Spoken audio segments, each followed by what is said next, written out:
You don't belong here. Move to economy, Veronica snapped, blocking James Anderson and his family in front of the entire first-class cabin.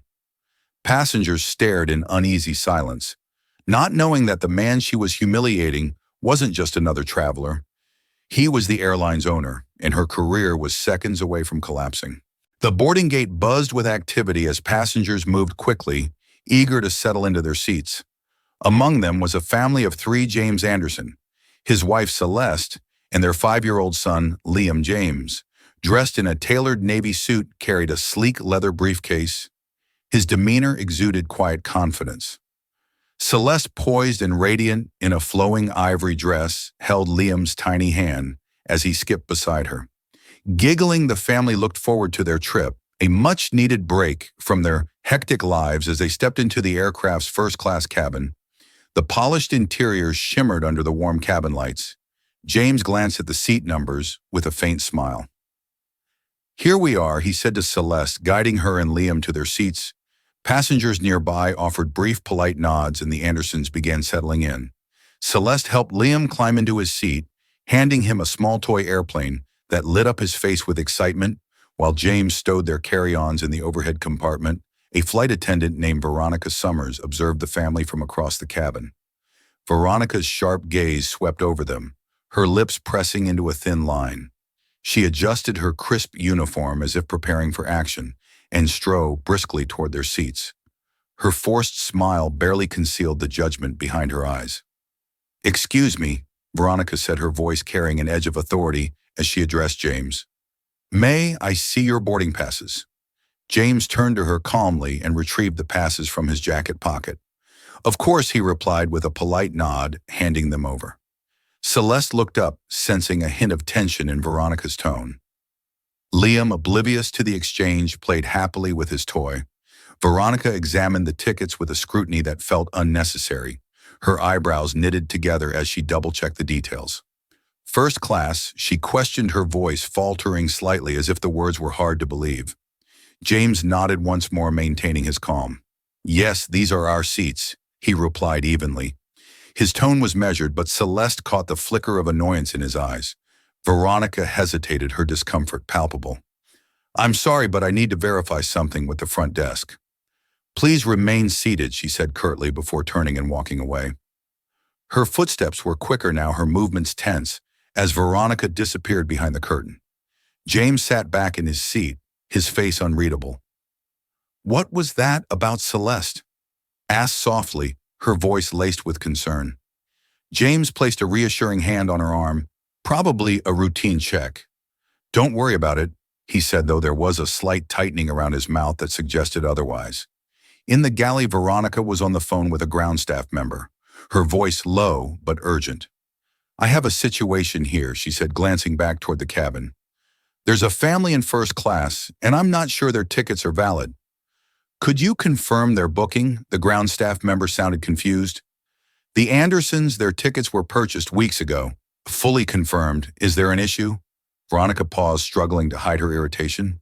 No issue," she muttered, ending the call abruptly.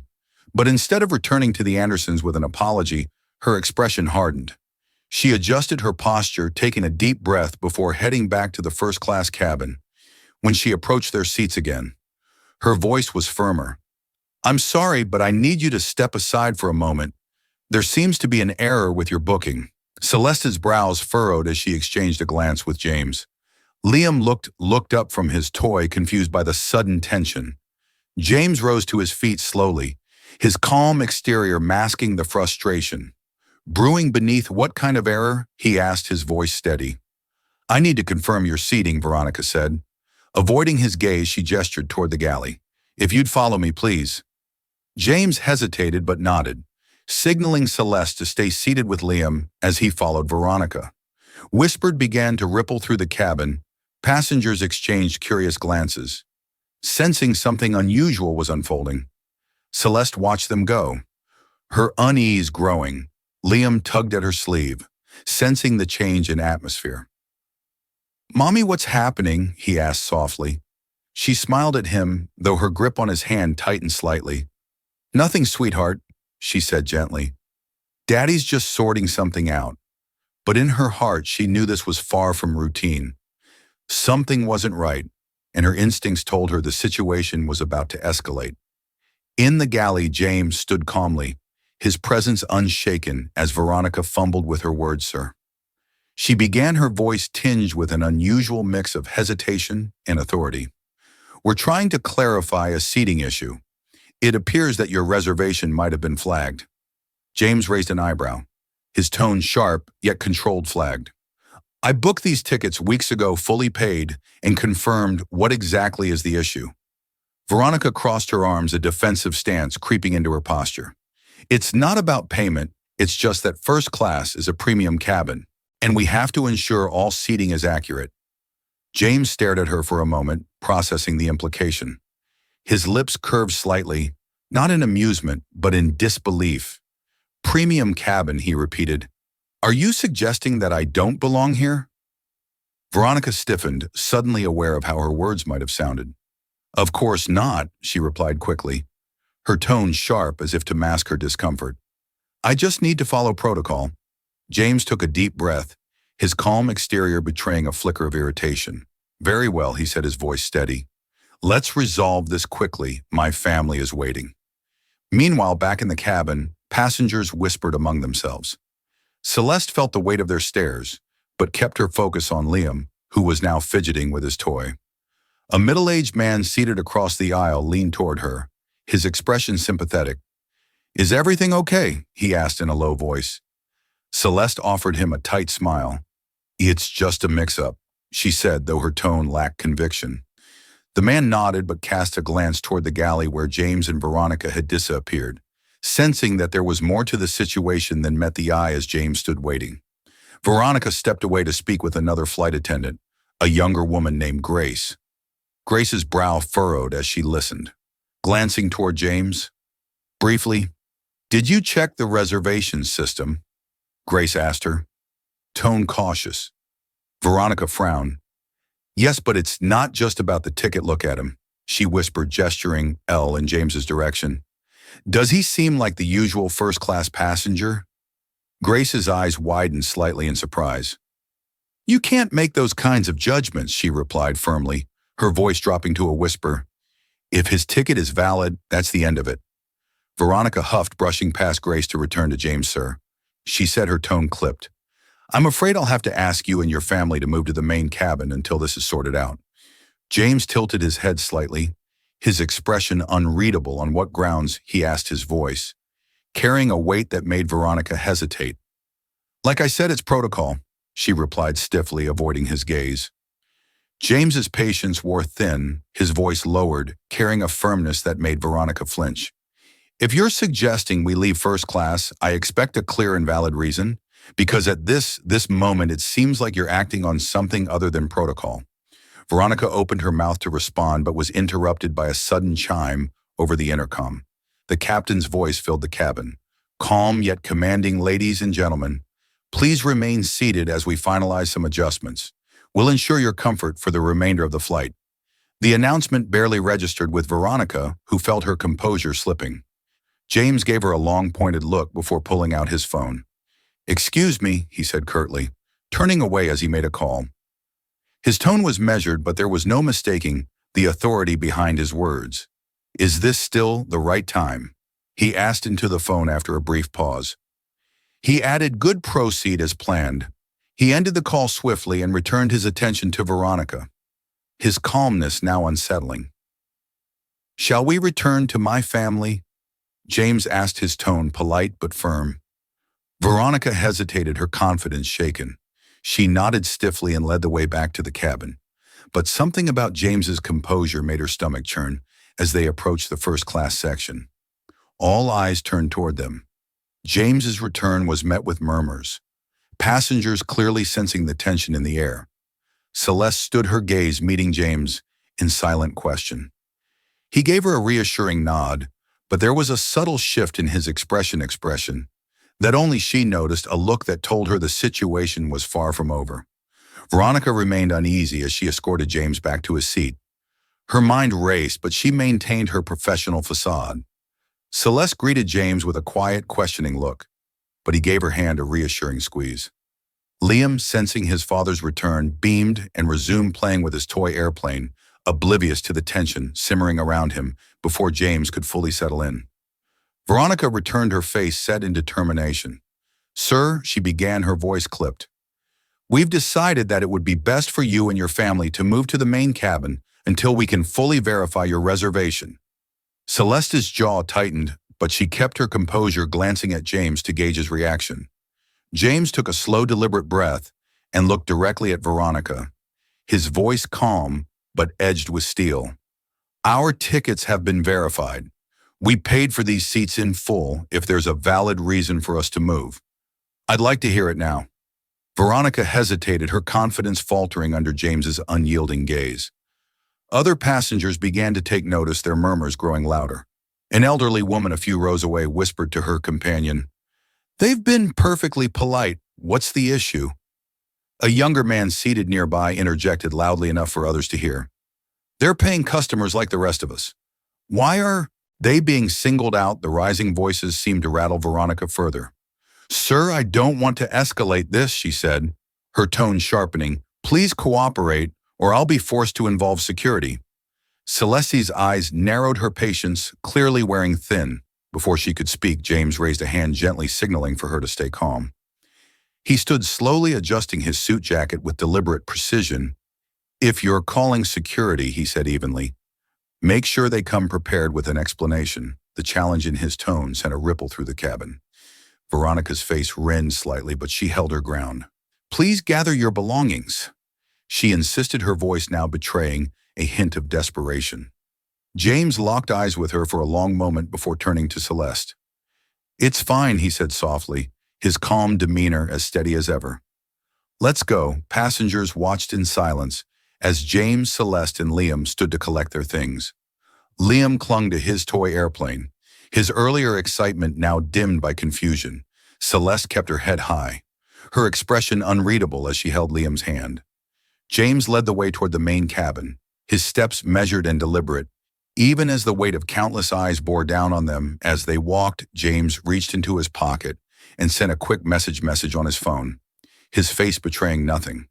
They were directed to cramped seats in the middle row of the main cabin. James helped Celeste settle Liam into his new seat before sitting beside them. The contrast between the space and luxury of first class and the tight confines of the main cabin was stark. But neither James nor Celeste showed any outward reaction.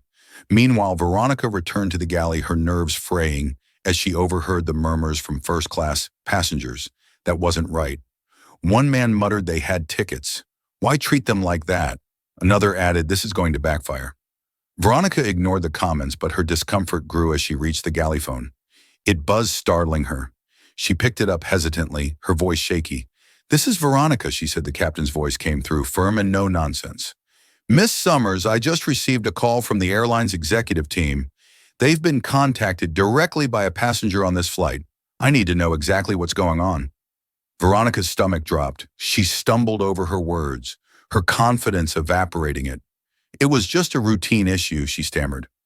"I thought there might have been a mistake with their tickets." There was a long pause on the other end, and when the captain spoke again, his tone carried a warning. "You need to handle this carefully. We cannot afford a situation like this. This I suggest you tread lightly until further notice." Veronica hung up the phone, her palms sweaty. She glanced toward the main cabin where James sat with his family, his expression calm, but with a quiet intensity that made her stomach churn. For the first time, she felt the weight of her decisions bearing down on her, and the growing sense that she had underestimated who she was dealing with. James sat in the main cabin, his posture straight and composed, as if the downgrade to a cramped seat hadn't fazed him. Celeste sat beside him, her hand resting lightly on Liam's shoulder as he played with his toy airplane. Though outwardly calm, her sharp glances toward the first-class cabin betrayed her simmering frustration. James, however, seemed unbothered. He pulled out his phone, typed a brief message, and then leaned back, observing the situation with a quiet air of control. Back in the first-class cabin, the passengers' murmur had grown louder. A tall man in a tailored suit leaned toward Veronica as she walked past. That family had valid tickets. He said, his tone critical. What exactly was the problem? Veronica tried to keep her voice firm, though her nerves were clearly "Fred, it's just a procedural matter. Everything's under control." The man frowned but didn't press further, though his disapproval was evident. Veronica hurried back to the galley where her colleague Grace was organizing refreshments. Grace shot her a disapproving glance as she handed over a tray of drinks. "You need to fix this," Grace said in a low voice. "That man isn't just any passenger. He's been calm, but I can tell he's not letting this slide." Veronica bristled. "I was just following protocol. It's not my fault if people can't handle being questioned." Grace set the tray down with more force than necessary. Her patience clearly wearing thin protocol doesn't mean you single people out based on assumptions, and now you've turned the entire cabin against you. Veronica opened her mouth to retort but stopped when the galley phone buzzed again. Her stomach twisted as she picked it up this time. The voice on the other end wasn't the captain's, it was the airline's executive office. "Miss Summers," a calm but firm voice said, "we've received a direct complaint from a passenger on your flight. It's regarding the handling of a seating issue in first class." Veronica's breath caught. "I was just following the voice." Cut her off sharply. "Save your explanations. You've removed a family with fully confirmed first-class tickets. The passenger in question is James Anderson. I suggest you look up his name in the system immediately." Veronica's hand trembled as she ended the call. She turned to the nearby service computer, her fingers fumbling over the keyboard. When James Anderson's profile appeared on the screen, her heart sank beside his. Name was a special designation executive level. Primary shareholder. Veronica's mouth went dry. This wasn't just any passenger. James Anderson wasn't simply wealthy. He was one of the airline's owners back in the main cabin. James watched as Veronica emerged from the galley, her face pale and her steps less confident. She approached their row hesitantly, her usual air of authority conspicuously absent. "Mr. Anderson," she began, her voice low and uneven. "I'd like to apologize for the inconvenience. It seems there was an error on my part." James turned to her slowly, his expression calm but unreadable in error. He repeated, his tone neutral. "You removed my family from first class. Based on what exactly?" Veronica swallowed hard, her words faltering. "I made a mistake in verifying your reservation. I assure you it won't happen again." Celeste looked at Veronica sharply, her composure cracking. "You embarrassed my family in front of an entire cabin. You made assumptions about us without any cause. Do you really think an apology is enough?" Liam looked up at his mother, sensing her anger, and shifted uncomfortably in his seat. James placed a calming hand on her arm. "Celeste," he said softly, his voice steady. "Let's not escalate this here." He turned back to Veronica, his gaze piercing. "I'll handle this matter directly with your superiors," he said, his tone controlled but firm for now. "We'll remain where we are." Veronica nodded stiffly, unsure how to respond. She retreated back to the galley, her steps quick and unsteady. The full weight of her mistake was sinking in, but she still didn't grasp how far-reaching the consequences would be. James leaned back in his seat, a faint smile playing at the corners of his lips. He had made his move, and now it was only a matter of time. Veronica returned to the galley, her hands trembling as she gripped the counter for support. The realization of who James Anderson truly was left her reeling. She replayed every interaction with the family, each one. Now a glaring indictment of her actions, she glanced nervously at Grace, who was watching her with a mix of disappointment and pity. "Did you know?" Veronica whispered, her voice shaky. Grace sighed, shaking her head no. "But it doesn't matter, you treated them unfairly, and now it looks like you're going to answer for it." Veronica's stomach churned before she could respond. The guy phone buzzed once more. She hesitated, her fingers hovering over the receiver before finally picking it up. The captain's voice was tense. "Miss Summers," he said, his tone leaving no room for argument. "I've just received another call from the executive office. Mr. Anderson's identity has been confirmed and they're not happy.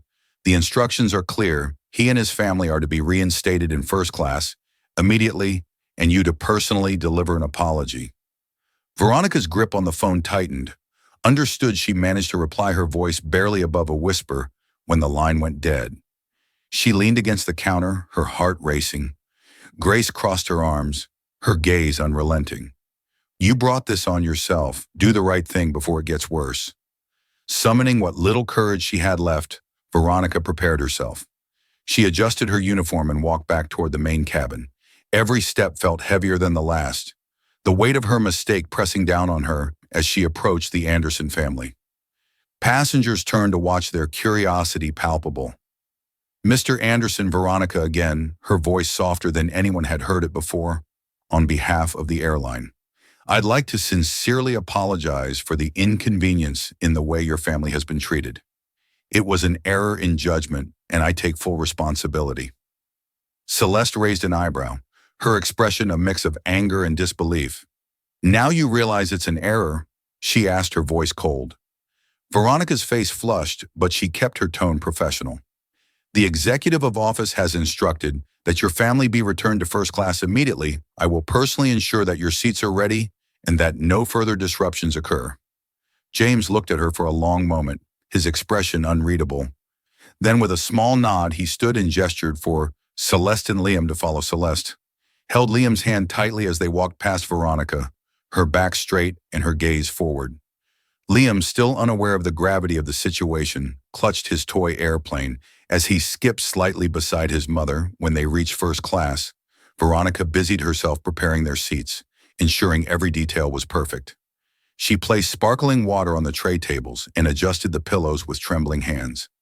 James, Celeste, and Liam settled in, their demeanor calm but distant. As Veronica stepped back, she offered a final apology. "If there's anything else you need, please let me know." James nodded lightly, his tone polite but firm. "We'll let you know." Veronica retreated to the galley, her face pale and her nerves frayed. She had followed the captain's orders, but the damage was already done. The murmurs in first class had subsided, but the disapproving looks from the passengers lingered. Grace, standing quietly in the galley, shook her head as Veronica returned. "It's not over," Grace said quietly. "You know that." "Right." Veronica didn't respond. She knew Grace was right. James's calm demeanor wasn't one of forgiveness.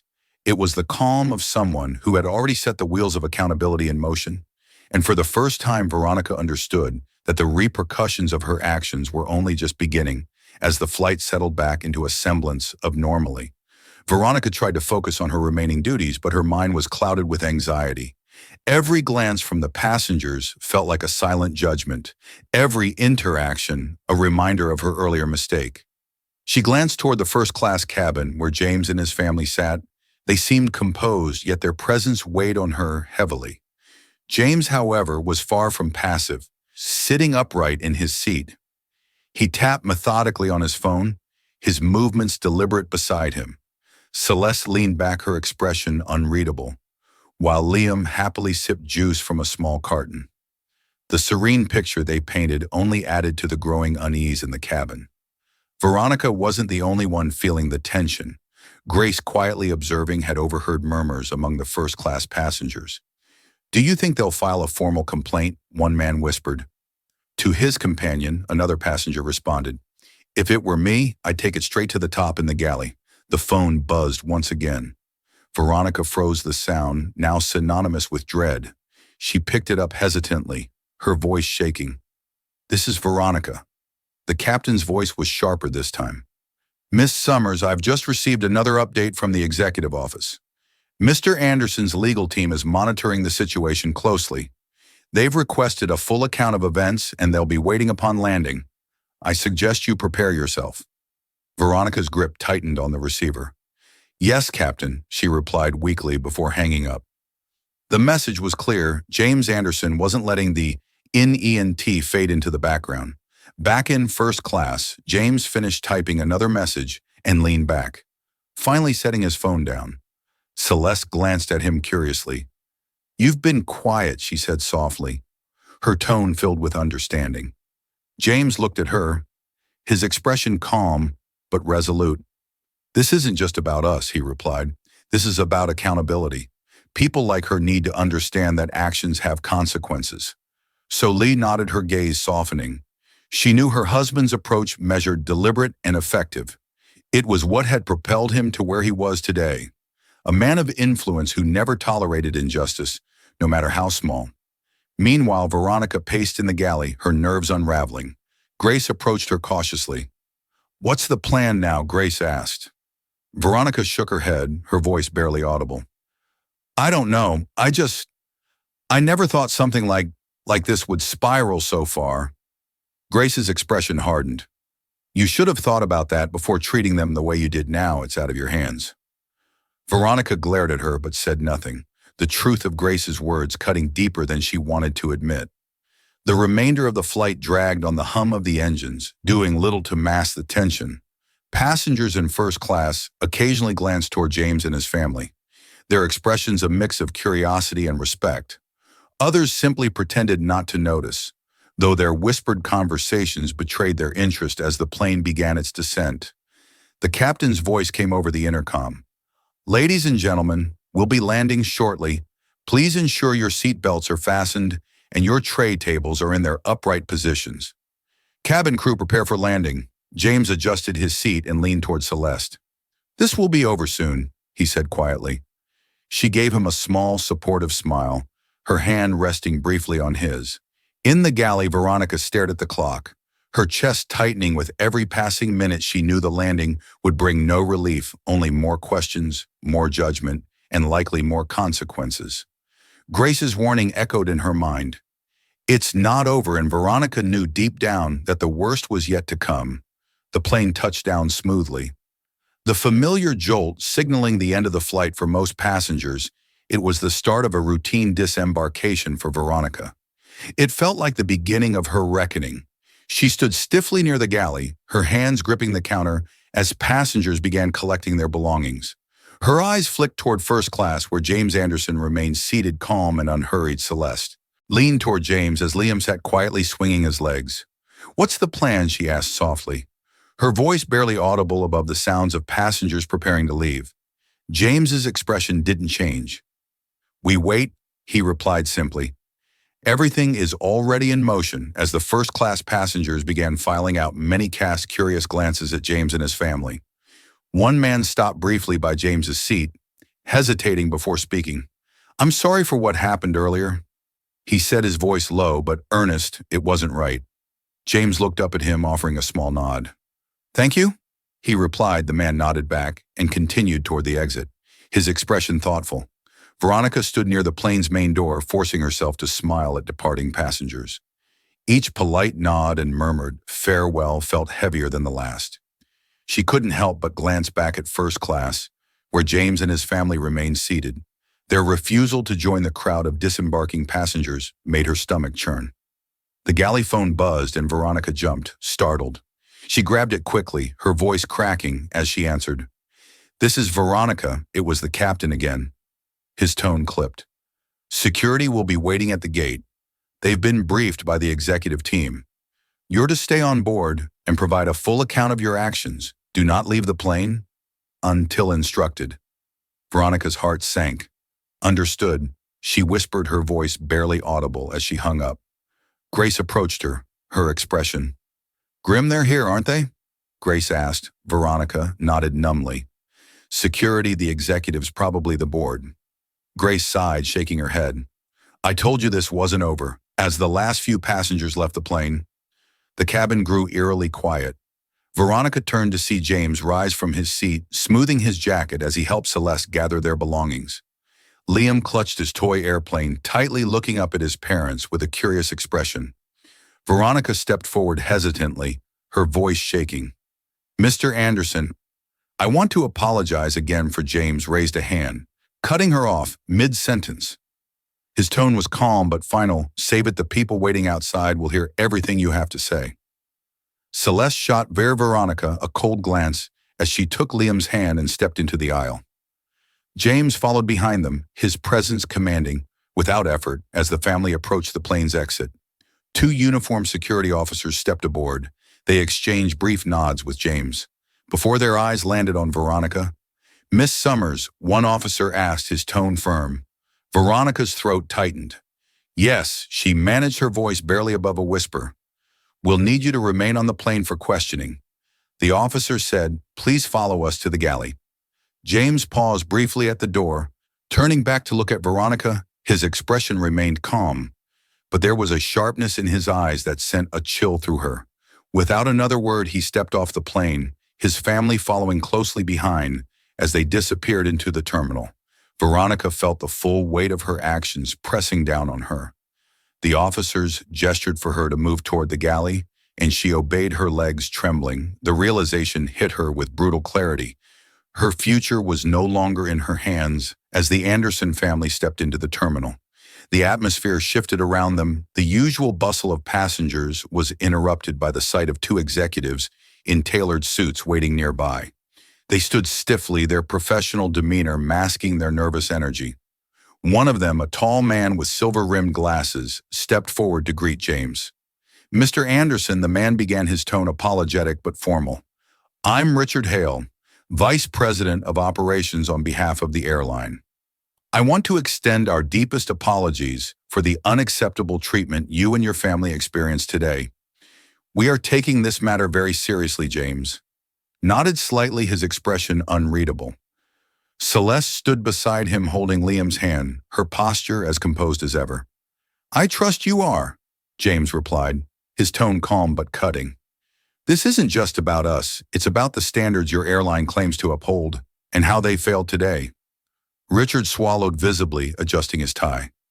"You're absolutely right, Mr. Anderson. We are already initiating a thorough review of our policies and training programs to ensure that nothing like this happens again. I assure you, accountability will be taken." James tilted his head slightly, his eyes narrowing. "Accountability." He repeated, "That's exactly what I expect. I also expect to see tangible changes, not just promises. Words won't repair the damage caused by actions or assumptions." Richard nodded quickly.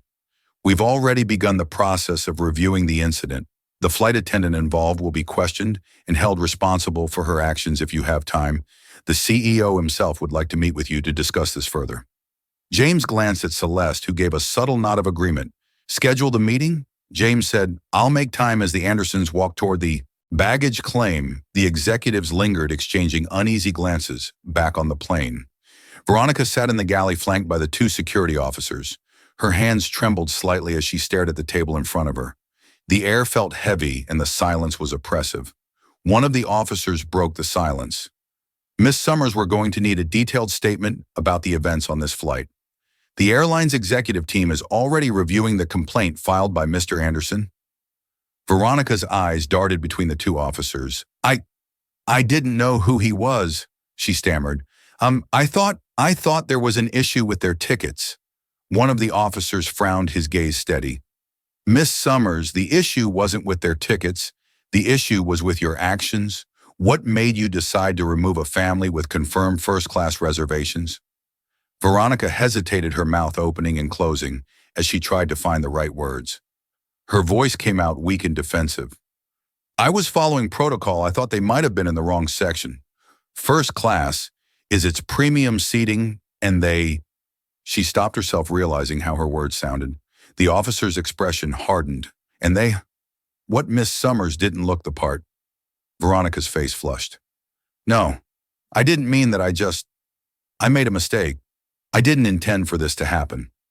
The second officer leaned forward, his voice sharper. "Intentions don't matter here. What matters are your actions, and those actions have consequences. Do you understand the severity of this situation?" Veronica nodded quickly, her throat dry. She felt cornered, every word she said seeming to dig her deeper into trouble. "I didn't mean to cause any harm," she said, her voice trembling. "I was just trying to do my job." The first officer exchanged a glance with his colleague before speaking again. "Your job is to ensure that passengers are treated with respect and dignity. What happened here today was the opposite of that." As Veronica sat in stunned silence, the weight of their words settled over her. For the first time, she began to fully grasp the gravity of her actions, not just for her own career, but for the harm she had caused to the Anderson family. Her stomach churned as she thought of James's calm, piercing gaze, and Celeste's quiet but powerful presence. She had underestimated them, and now she was facing the fallout. Meanwhile, in the terminal, the Andersons arrived at the baggage claim. Liam, holding tightly to his toy airplane, watched the conveyor belt with excitement. James and Celeste stood quietly, their calm exterior masking the whirlwind of emotions beneath the surface. "Do you think they'll actually do anything?" Celeste asked, her voice low. James glanced at her, his eyes thoughtful. "They'll have no choice," he replied. "The airline reputation is at stake now. If they don't act, this will become a much bigger problem for them." As the conveyor belt began moving, James's phone buzzed in his pocket. He pulled it out, reading the notification. It was a message from his legal team confirming that the incident had already been escalated to the airline's board of directors. James's lips curled into a faint smile as he put the phone away. "They'll act," he said simply, his tone carrying a quiet confidence. "And if they don't, I'll make sure they regret it." The family collected their luggage and moved toward the exit, their steps steady and purposeful behind them. Whispers from passengers who had witnessed the early incident filled the air. Some expressed sympathy, others outrage. But one thing was clear: the events of this flight wouldn't be forgotten anytime soon. For James, the day wasn't over yet. There were meetings to attend, decisions to make, and changes to enforce. As he stepped into the waiting car outside the terminal, he glanced back at the airport. One last time, the storm he had set in motion was only beginning. The drive away from the airport was quiet, but the weight of the day hung heavily in the air. James stared out the car window, his fingers drumming lightly on the leather seat. Celeste sat beside him, her hand resting on Liam's lap. As the boy dozed off, his toy airplane still clutched in his small hands, the hum of the car engine was the only sound. But James's mind was far from at rest. "We can't let this go," James, Celeste finally said. Breaking the silence, her voice was calm, but carried an edge of determination. "This wasn't just an insult to us, it's a reflection of something bigger. If this can happen to us, imagine how often it happens to people without the means to fight back." James nodded slowly, his gaze fixed on the passing cityscape. "I know," he said quietly. "That's why I've already set the wheels in motion. This isn't just about today, it's about setting a precedent." Celeste leaned back, her expression softening. She trusted James's methodical nature, his ability to turn personal affronts into broader change. But part of her still simmered with anger at the humiliation they'd endured. It wasn't just her, she added, her tone sharpening. It was the entire system that made her think she could act. That way, James turned to her, his eyes meeting hers. "That's exactly what we're going to address," he said firmly as the car pulled into the driveway of their home. Liam stirred, rubbing his eyes and yawning. Celeste scooped him up, carrying him inside while James lingered in the car for a moment. He pulled out his phone and reviewed the messages from his legal team. There was already confirmation that the airline's board had been notified of the incident, along with an official statement from their public relations team expressing regret and promising immediate action. But James wasn't interested in hollow words or surface-level dam control. He composed a quick email addressed to the airline's CEO and copied to the board of directors. The tone was professional but unyielding. "The treatment my family and I experienced on Flight 237 today was unacceptable and reflective of deeper issues within your company. This is not about a single employee's behavior. It's about the culture that allowed such behavior to occur as a primary shareholder. I am requesting a full investigation into this incident and a detailed plan for corrective action. This includes the implementation of mandatory sensitivity and bias training for all employees, the establishment of stronger accountability measures, and a public commitment to ensuring respect and fairness for every passenger. I will expect a formal response within 48 hours outlining your proposed steps. Please understand that this is not a request. It is an expectation." After hitting send, James stepped out of the car, his mind focused on what lay ahead inside the house. Celeste was tucking Liam into bed when she rejoined James in the living room. She found him seated at his desk, already reviewing documents on his laptop. "Do you think they'll listen?" she asked, sitting across from him. "They'll have no choice," James replied, not looking up. "This isn't just a PR issue for them, it's a liability, and I intend to make sure they understand that." Meanwhile, back at the airport, Veronica sat in a stark conference room, her nerves frayed and her thoughts racing. She had been escorted there after the security officers finished their initial questioning. Now she waited for the airline internal review team to arrive. The room was cold and quiet. Save for the ticking of a clock on the wall when the door finally opened, 3 individuals entered: a man in a gray suit, a woman with sharp features and a clipboard, and a younger man who carried a laptop. They took their seats across from Veronica, their expressions neutral, but their presence imposing. Miss Summers, the woman, began, her tone brisk. We've been tasked with conducting a preliminary review of the incident that occurred on Flight 237. This is not a formal hearing, but we will be documenting your account in detail. Do you understand? Veronica nodded stiffly, her voice caught in her throat. Yes, the man in the gray suit adjusted his glasses and leaned forward. Let's begin with a basic question. What made you decide to remove Mr. Anderson and his family from their first-class seats? Veronica hesitated, her mind scrambling for the right words. I thought there was a mistake, she said weakly. I thought their tickets might not have been valid. The younger man typed something into his laptop, the sound of the keys echoing in the silent room. The woman with the clipboard raised an eyebrow. You thought, she repeated, based on what exactly? Veronica's face flushed. They didn't look like first-class passengers, she admitted, her voice barely above a whisper. The room fell silent, the weight of her words hanging in the air. The woman with the clipboard exchanged a glance with her colleagues before speaking again. Miss Summers, do you understand how problematic that statement is? First-class passengers are not defined by appearance? Veronica nodded quickly, her palms sweaty. I realize that now, she said, her voice trembling. I made a mistake. I was just trying to do my job. The man in the gray suit leaned back, his expression unreadable. Your job, he said slowly, is to uphold the airline's policies and ensure a positive experience for all passengers today. You failed to do that in a way that has significant implications, not just for you, but for the entire company. Veronica stared down at her hands, the enormity of her mistake sinking in.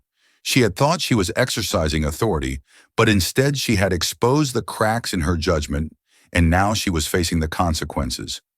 The review team continued questioning her for what felt like hours, dissecting every decision she had made during the flight. By the time the session ended, Veronica felt hollow, as if the life had been drained from her. She knew her future with the airline was hanging by a thread, and she wasn't sure how much longer it would hold. As she was escorted out of the room, she caught a glimpse of a large screen displaying news headlines.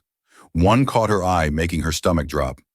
Primary airline shareholder demands reform after discriminatory incident.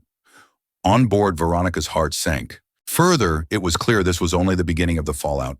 The news of the incident spread like wildfire. By the time the Anderson family arrived home, headlines were already flooding social media and news outlets. Titles ranged from airline in hot water after mistreatment of shareholders' family to discrimination on board, family forced to move despite first-class tickets. Each article painted a damning picture of the airlines, policies or lack thereof. James sat in his home office scrolling through the coverage. The response was overwhelming. Public sentiment leaned heavily in his favor, with users on social media expressing outrage and sharing their own stories of bias and unfair treatment. Many tagged the airline directly, demanding answers and accountability. James's phone buzzed nonstop with calls and messages, but he ignored most of them, focusing instead on preparing for his meeting with the airline's CEO the following day. In the living room, Celeste watched a news segment that featured a panel discussion about the incident. This isn't just about a family being moved from their seats, one commentator argued. This is about the systemic biases that persist in customer-facing industries. The fact that this family had to endure such humiliation, despite having valid tickets, highlights a deeper issue. Celeste muted the television, her expression thoughtful. She turned to Liam, who was happily building a tower, with his blocks blissfully unaware of the storm swirling around them. She envied his innocence, but felt even more determined to protect it. The ordeal had shaken her, but it had also reminded her why they couldn't let this go. Meanwhile, at the airline's headquarters, the executive team was in crisis mode. The CEO, Robert Lang, stood at the head of a conference room table. His expression grim around him. Senior executives poured over reports, media coverage, and social media analytics. The situation was spiraling out of control, and every passing hour brought more bad press. This is a disaster, one executive muttered, flipping through a stack of papers. We've had PR issues before, but this is different. This involves one of our primary shareholders. If we don't handle this carefully, we could lose him, and worse, our reputation. Robert held up a hand, silencing the room. What's the status on the internal review, he asked. His tone clipped. A senior HR manager cleared her throat. We've completed the preliminary questioning with the flight attendant involved. Her actions were clearly based on bias, though she claims it wasn't intentional. She's been suspended pending further investigation. Robert frowned, his jaw tightening. Suspended, that's not enough. We're dealing with a shareholder who has direct access to our board. We need to show decisive action. Another executive chimed in cautiously. We're preparing an official apology and outlining new training initiatives. We've already reached out to Mr. Anderson's team to schedule a meeting. Robert nodded, but his expression remained tense. Good.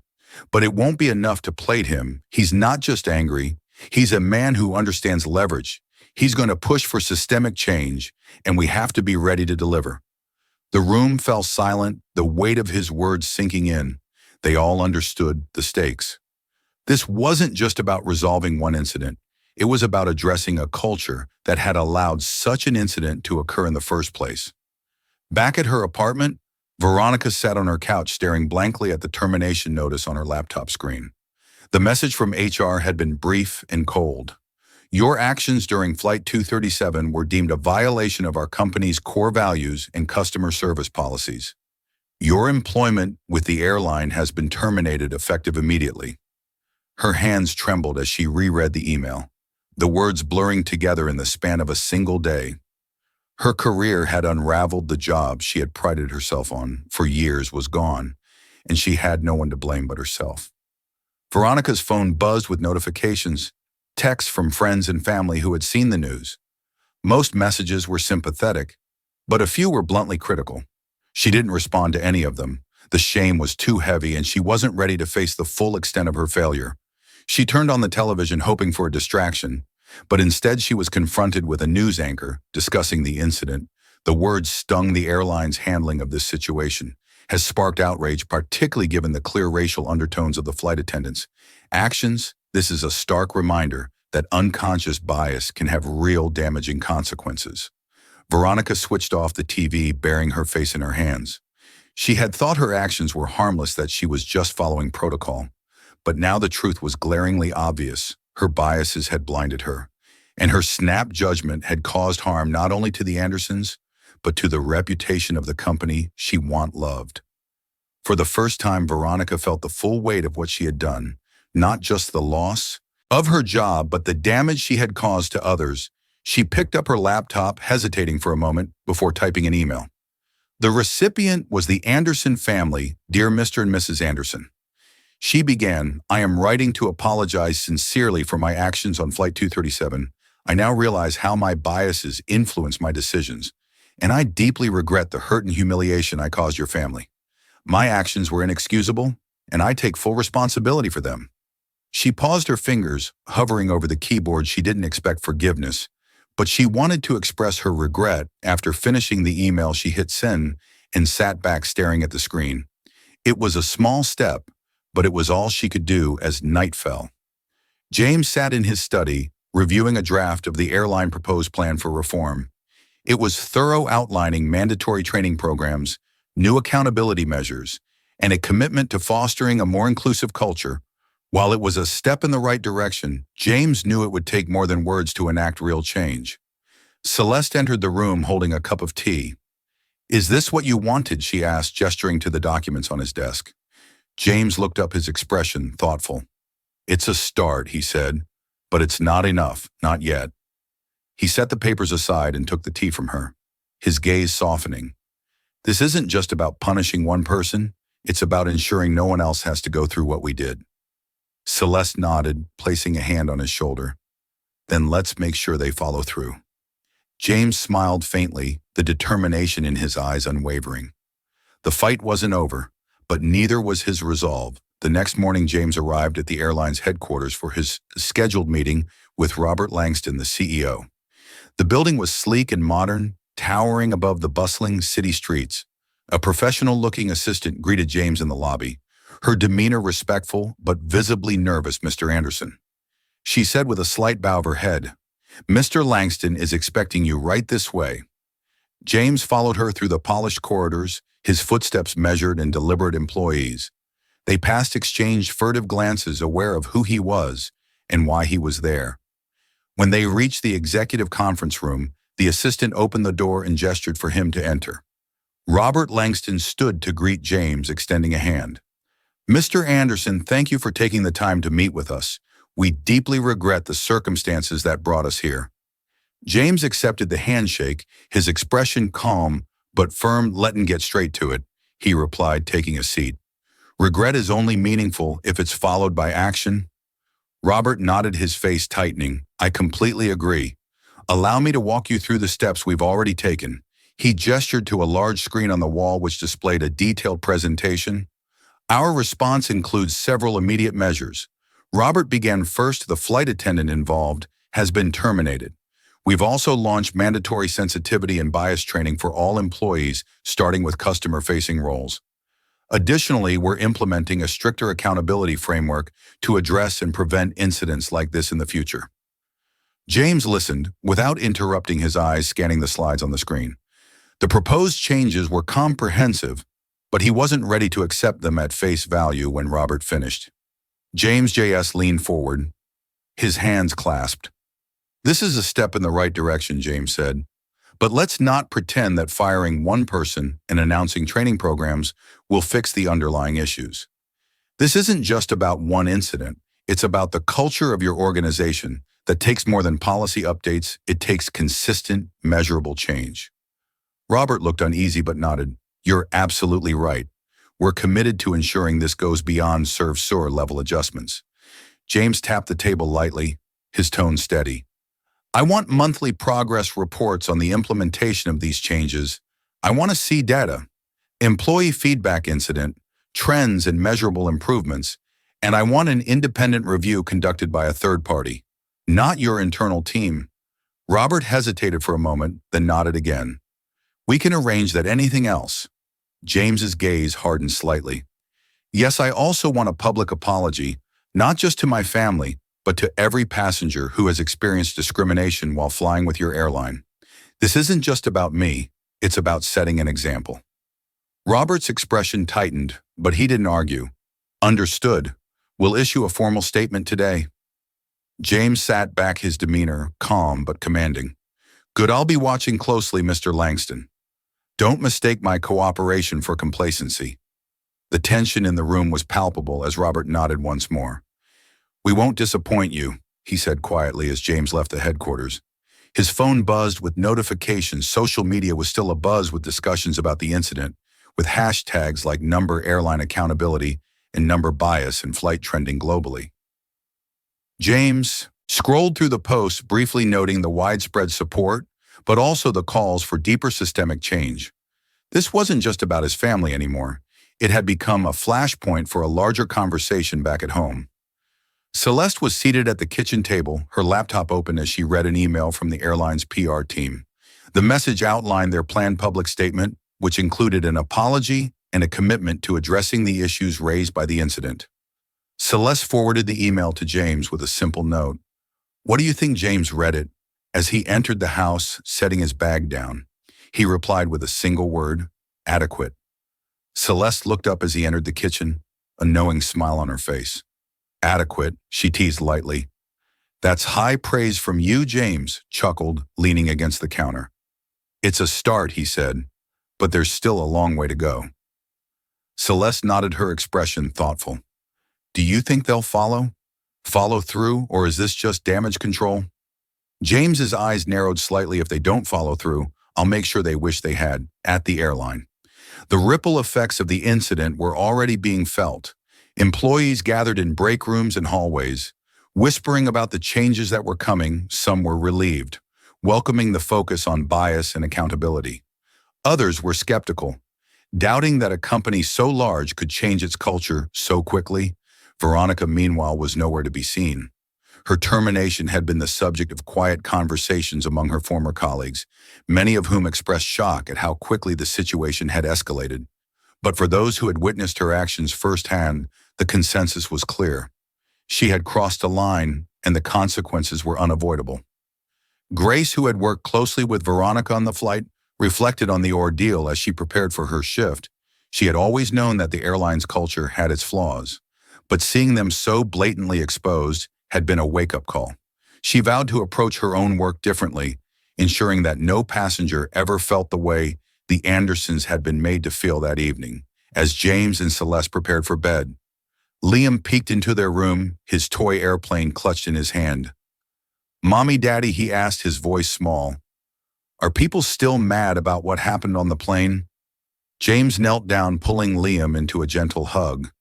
"Some people are upset, buddy," he said softly, "but it's because they want things to get better, and we're helping them do that." Liam nodded, his eyes wide. "Are you going to fix it?" James smiled, ruffling his son's hair.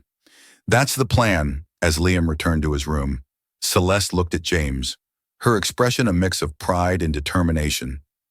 "We are going to fix it," she said quietly. "Not just for us, but for everyone." James nodded, his resolve unwavering. "This isn't the end," he replied, "it's just the beginning." The following morning, news outlets buzzed with the airline's public statement, which had gone live overnight. The apology was thorough and direct, acknowledging the incident involving the Anderson family and outlining immediate steps being taken to address the broader issues. The statement read, "In part, we deeply regret the incident that occurred on Flight 237 involving Mr. Anderson and his family. This event does not reflect our values, and we are committed to taking meaningful action to prevent such situations in the future. Effective immediately, we are implementing mandatory training programs, strengthening our policies, and conducting a third-party review of our organizational practices to ensure equity and respect for all passengers." The statement ended with a direct apology to the Anderson family, recognizing James's role as a shareholder and, more importantly, as a valued customer who deserved better. Social media exploded with reactions, while some commended the airline for owning up to its mistakes. Others were skeptical, accusing the company of damage control. The hashtags number accountability matters and number fly fair continued to trend, fueling debates about systemic biases in customer service industries.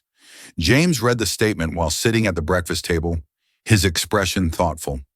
Celeste, seated across from him with a cup of coffee, watched him closely. "Well," she asked, "it's a solid first step," James said, setting his phone down, "but now they'll have to prove they mean it."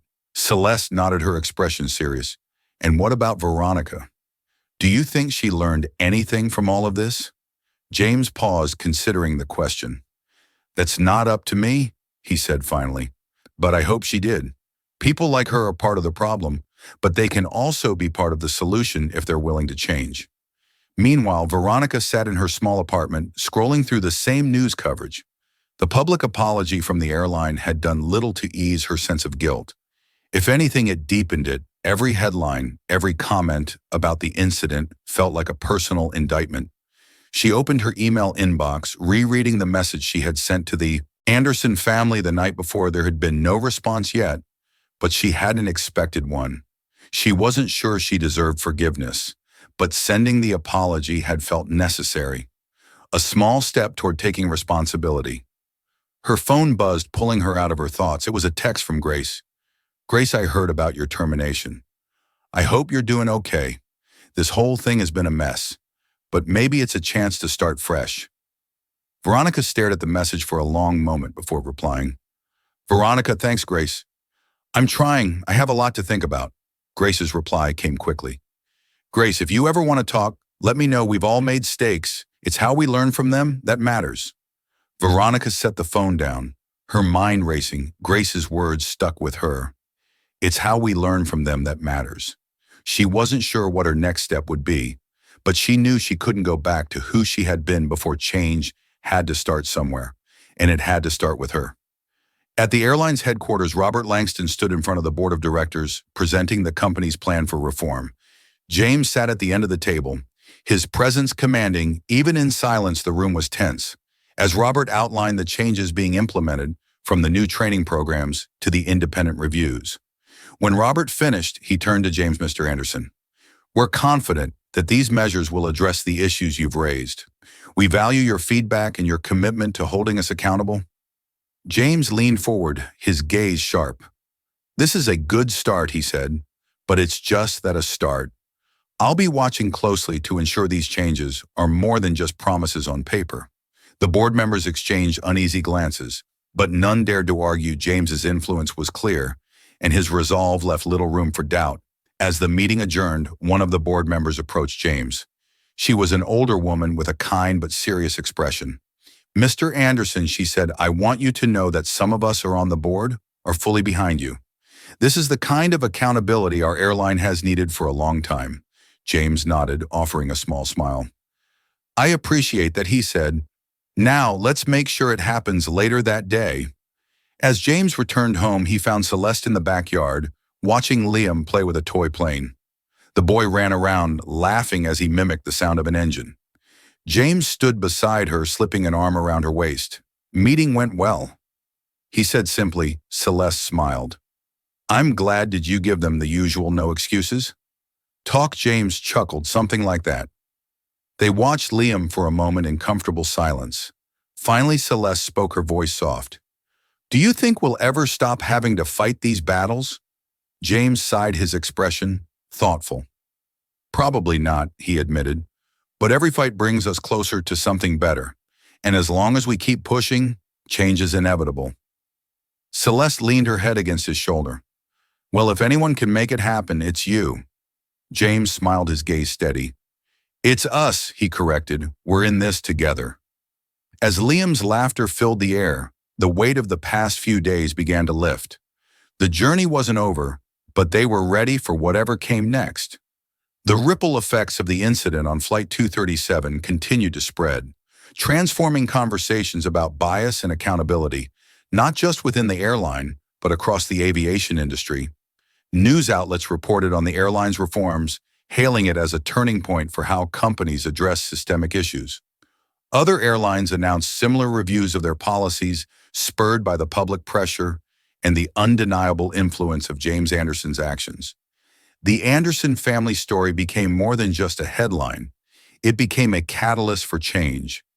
Advocacy groups used the incident as a rallying cry, demanding better training and policies across customer service. Industries, social media platforms, buzzed with stories from passengers who had faced similar discrimination, their voices amplified by the spotlight on the airline's response at home. James and Celeste watched the developments with cautious optimism. It wasn't about the attention or the accolades. It was about seeing real change take root. Their fight had never been about revenge. It had always been about ensuring that no one else would have to endure what they had. One afternoon, James received an email from the airline's CEO. The subject line simply read, "Progress report." Inside the message detailed the initial results of the reforms. Mandatory training programs had been launched, with over 80% of employees completing the first phase. A third-party review had begun, and initial findings highlighted areas for further improvement. There was also a personal note from Robert Langston at the end. "Thank you for holding us accountable. Your insistence on doing what's right has made our company better, and we're not done yet." James forwarded the email to Celeste, adding his own note, "Step 1, complete on," to Step 2, "elsewhere." Veronica sat in a small coffee shop scrolling through job listings on her laptop. She had spent the week since her termination reflecting on what had happened. The regret was still raw, but she was determined not to let it define her. She had begun attending workshops on unconscious bias and diversity, hoping to better understand where she had gone wrong and how she could do better. As she sipped her coffee, her phone buzzed with an email notification. It was a reply from the Anderson family, one she hadn't expected. "Miss Summers." It began, "Thank you for your apology. While we cannot undo what happened, we appreciate your acknowledgement of the harm caused. Growth begins with accountability, and we hope you continue to pursue it." Veronica stared at the email, a lump forming in her throat. It wasn't forgiveness, but it was a step. She closed her laptop, her resolve strengthening. She couldn't change the past, but she could build a better future, one decision at a time. A month later, James found himself on another flight with his family. This time the atmosphere was different. The staff greeted them warmly but without hesitation, their professionalism unwavering as they settled into their seats in first class. Celeste looked at James with a small smile. "Do you think they know who you are?" she asked playfully. James chuckled, shaking his head. "It doesn't matter if they do. What matters is that they're treating everyone the way they should." As the plane taxied down the runway, Liam leaned over, holding up his toy airplane. "We flying again, Daddy?" he exclaimed, his face lighting up with excitement. "Yes, we are," James said. Smiling at his son, he glanced at Celeste, her calm, radiant presence grounding him as always. This was what it was all for, not power, not recognition, but the simple dignity of being treated fairly as the plane lifted into the sky. James leaned back in his seat, watching the clouds drift past the window. He knew the work wasn't finished. There would always be more to fight for, more to improve. But for now, he allowed himself a moment of peace, knowing that the journey they had started was already making a difference. And sometimes he thought that was enough. Thanks for watching. If you enjoyed this video, don't forget to hit the like button, share your thoughts in the comments, and subscribe to the channel for more stories like this. See you in the next one.